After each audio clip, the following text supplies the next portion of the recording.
ఆకాష్కి breathing problem రావడంతో ఇంట్లో అందరూ కూడా కంగారు పడిపోతూ ఉంటారు. నిర్మలమ్మ, సదాశివం గారు వీళ్ళందరూ కూడా ఆకాష్ దగ్గరికి పరిగెత్తుకుంటూ వస్తారు. ఆకాష్ ఉలుకు పలుకు లేకుండా అలా పడి ఉండడంతో ఇక వాళ్ళకు ఏం చేయాలో తోచక, రాథోడ్ త్వరగా అమర్కి ఫోన్ చేయి, సమయానికి బాగీ కూడా ఇంట్లో లేదు, ఎఫ్ఎంకి వెళ్ళింది అని చెప్పి వాళ్ళు టెన్షన్ పడుతూ ఉంటారు. ఇక అప్పుడే అనామిక అక్కడికి వస్తుంది. ఆకాష్ ఇన్హేలర్ కోసం రూమ్ అంతా కూడా వెతుకుతుంది. ఇక ఇంతలో ఒక చోట ఇన్హేలర్ ఆరుకి దొరకడంతో ఆరు వచ్చి ఆకాష్కి ఇన్హేలర్ ఇచ్చి తనను బ్రీతింగ్ ప్రాబ్లం నుండి బయటపడేస్తుంది.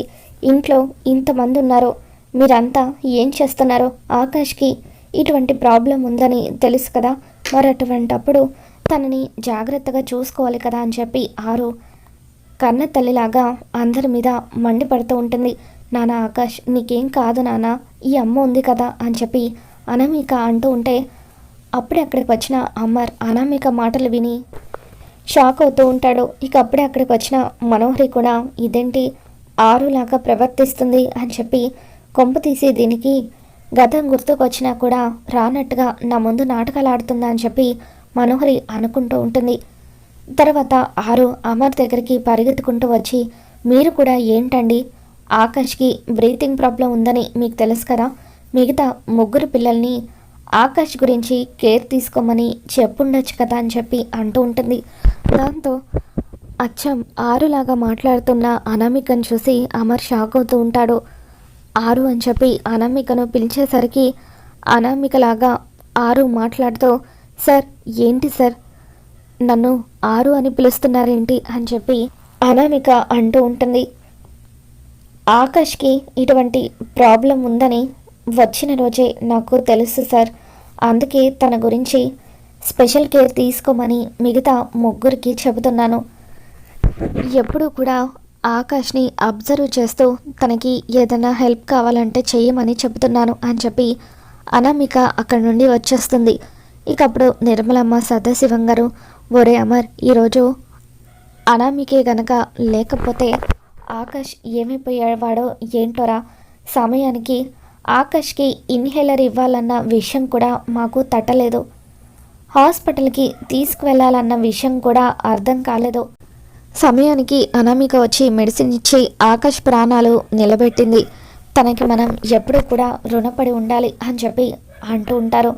దాంతో అవునమ్మా, అనామికకు ఇప్పుడే థ్యాంక్స్ చెప్తాను అని చెప్పి లాన్లో ఒంటరిగా ఉన్న అనామిక దగ్గరికి అమర్ వస్తాడు. Anamika, thank you so much, ఈరోజు నీ వల్లే నా కొడుకు ఆకాష్ ప్రాణాలు నిలబడ్డాయి అని చెప్పి.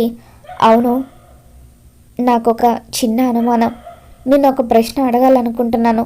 ఇందాక నువ్వు అనామికలాగా కాకుండా వేరేలా బిహేవ్ చేశావు అని చెప్పి అమర్ అంటూ ఉంటాడు. ఇక దొంగచాటుగా ఇవన్నీ కూడా మనోహరి వింటూ ఉంటుంది.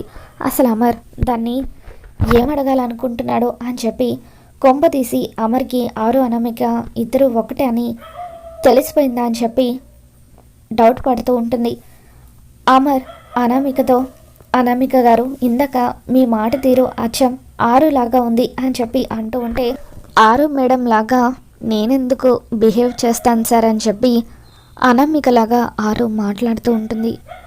ఇందాక ఆకాష్కి అలా జరగగానే కన్న తల్లిలాగా మీరు రియాక్ట్ అయ్యారు కదా, అందుకు నేను అలా అంటున్నాను అని చెప్పి అమర్ అంటూ ఉంటాడు. ఓ, దాని గురించా, దయచేసి నన్ను క్షమించండి, నేను ఎందుకు అంతలా రియాక్ట్ అవ్వాల్సి వచ్చిందంటే, ప్రతి ఆడపిల్లలో కూడా ఒక తల్లి మనసు ఉంటుందని అంటారు కదా, అలాగే నేను కూడా ఈ ఇంటికి వచ్చిన దగ్గర నుండి పిల్లల్ని నా సొంత పిల్లలుగా భావిస్తున్నాను, అందుకే సడన్గా ఆకాష్కి అలా జరిగేసరికి తట్టుకోలేక అలా మాట్లాడాను, సారీ అని చెప్పి అనామిక సారీ చెబుతూ ఉంటే, మీరు సారీ చెప్పాల్సిన అవసరం లేదు, మీరు చేసింది చాలా మంచి పని, నేనే మీకు థ్యాంక్స్ చెప్పాలి, ఆకాష్ ప్రాణాలు నిలబెట్టినందుకు చాలా థ్యాంక్స్ అని చెప్పి అమర్ అనామికకు థ్యాంక్స్ చెప్పి, నాకు డ్యూటీకి టైం అవుతుంది, నేను వెళ్ళాలని చెప్పి అక్కడి నుండి వెళ్ళిపోతూ ఉంటాడు.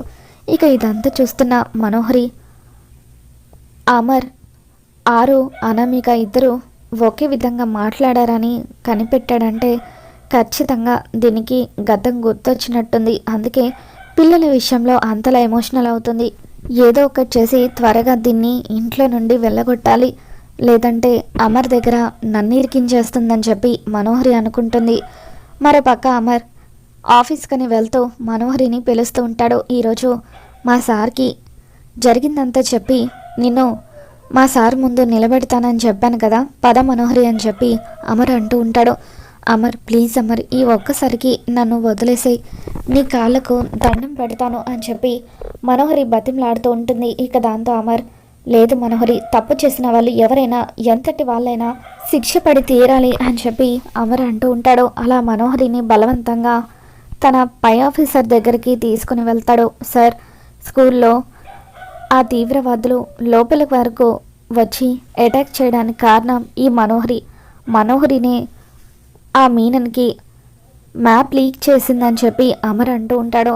అక్కడున్న వాటర్ ట్యాంక్ టనల్ లోపల నుంచి వస్తే ఆడిటోరియం పక్కన వరకు వస్తామని చెప్పి మనోహరిని వాళ్ళకు హింట్ ఇచ్చిందని చెప్పి అంటూ ఉంటే అప్పుడు అమర్ వాళ్ళ పై ఆఫీసర్ మనోహరిని కోపంగా చూస్తూ ఉంటారు. సార్, నేను ఇదంతా కావాలని చేయలేదు సార్, అమర్ పిల్లల్ని కిడ్నాప్ చేస్తామని చంపేస్తామని బెదిరించడంతోనే ఇదంతా చేశాను అని చెప్పి మనోహరి అంటూ ఉంటుంది. మీరు ఏ విధంగా తప్పు చేసినా మీరు చేసింది ముమ్మాటికి తప్పే, చేసిన తప్పుకి మీరు శిక్ష అనుభవించాల్సిందే అని చెప్పి అమర్ వాళ్ళ పై ఆఫీసర్ పోలీసులకు ఫోన్ చేసి మనోహరిని అరెస్ట్ చేయమని చెబుతూ ఉంటారు. ఇక మనోహరిని అరెస్ట్ చేయడంతో ఈ విషయం తెలుసుకున్న రాథోడ్ వెంటనే బాగీకి ఫోన్ చేస్తాడు.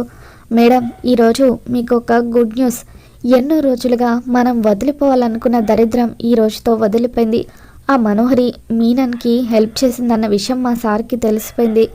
దాంతో ఆ మనోహరిని జైలుకి పంపించారు అని చెప్పి అలా రాథోడ్ బాగీకి ఫోన్ చేసి చెప్పడంతో నువ్వు చెప్పేది నిజమా రాథోడ్?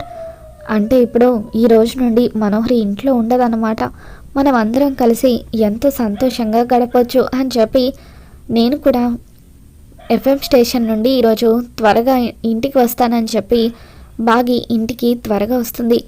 ఎక్కడయ్యా మీ సార్ అని చెప్పి బాగి అంటూ ఉంటే మా సార్ ఇంకా డ్యూటీలోనే ఉన్నారు మేడం, ఇంకా ఇంటికి రాలేదు అని చెప్పి రాథోడ్ అంటూ ఉంటాడు. తర్వాత బాగి ఆకాష్ని అనామిక కాపాడిందన్న విషయం తెలుసుకొని ఇక ఒక్కసారిగా అనామికని హక్ చేసుకుంటుంది. చాలా థ్యాంక్స్ అక్క, ఈరోజు మీరే కనుక లేకపోతే ఆకాష్కి ఏం జరిగేదో తలుచుకుంటేనే చాలా భయంగా ఉంది, ఆకాష్ని కాపాడినందుకు చాలా థ్యాంక్స్ అని చెప్పి బాగి అంటూ ఉంటే అది నా బాధ్యత అని చెప్పి అనామిక అంటూ ఉంటుంది. అలాగే మీరు సార్ దగ్గర అవ్వడానికి కూడా నేను ప్లాన్ చేస్తున్నాను అని చెప్పి అనామిక అనగానే నిజంగానా అని చెప్పి బాగి అంటూ ఉంటుంది. అవును, ఈరోజే మీ ఇద్దరు ఒకటయ్యేలాగా నేను ప్లాన్ చేశాను, మీ ఇద్దరికి శోభనం జరిపిస్తున్నానని చెప్పి అనామిక అంటూ ఉంటుంది. ఇక ఇంతలో పంతులు గారు ఇంటికి వస్తారు. నిర్మలమ్మ వాళ్ళతో అమర్ బాగిలో శోభనం గురించి మాట్లాడుతూ అమ్మ, అనామిక అనే అమ్మాయి ఫోన్ చేయడంతో నేను ఇక్కడికి వచ్చాను, ఇప్పటి వరకు మీ కొడుకు కోడలికి కార్యం జరగలేదట కదా, ఈరోజు చాలా మంచి రోజు, ఈరోజు కనుక వాళ్ళకి కార్యం జరిపిస్తే జీవితాంతం ఆ జంట సంతోషంగా ఉంటారని చెప్పి పంతులు గారు చెప్పడంతో ఇక నిర్మలమ్మ ఇన్ని రోజులు ఈ ఆలోచన మనకెందుకు రాలేదండి, నిన్నగాక మొన్న ఇంటికి వచ్చిన అమ్మాయికి కొడుకు కోడల్ని కలపాలని ఉంది, కానీ మనం మాత్రం ఆ విషయం గురించి ఆలోచించడం లేదు అని చెప్పి సరే పంతులు గారు, మీరు మంచి ముహూర్తం పెట్టండి, వాళ్ళ కార్యం మేం జరిపిస్తామని చెప్పి నిర్మలమ్మ అంటూ ఉంటుంది. ఇక ఆ విధంగా పంతులు గారు ముహూర్తం పెట్టడంతో అనామిక బాగిని రెడీ చేస్తుంది. మరోపక్క నిర్మలమ్మ సదాశివం గారు ఇద్దరు కూడా అమర్ని కార్యానికి ఒప్పిస్తారు. ఇక ఆ విధంగా బాగి అమర్ ఇద్దరు కూడా 6 వల్ల ఒకటవుతారు. మరి రాబోతున్న ఎపిసోడ్లో ఏం జరగబోతుందో మళ్ళీ మన ఛానల్లో తెలుసుకుందాం. ఈ వీడియో మీకు నచ్చినట్లయితే తప్పకుండా లైక్ చేయండి.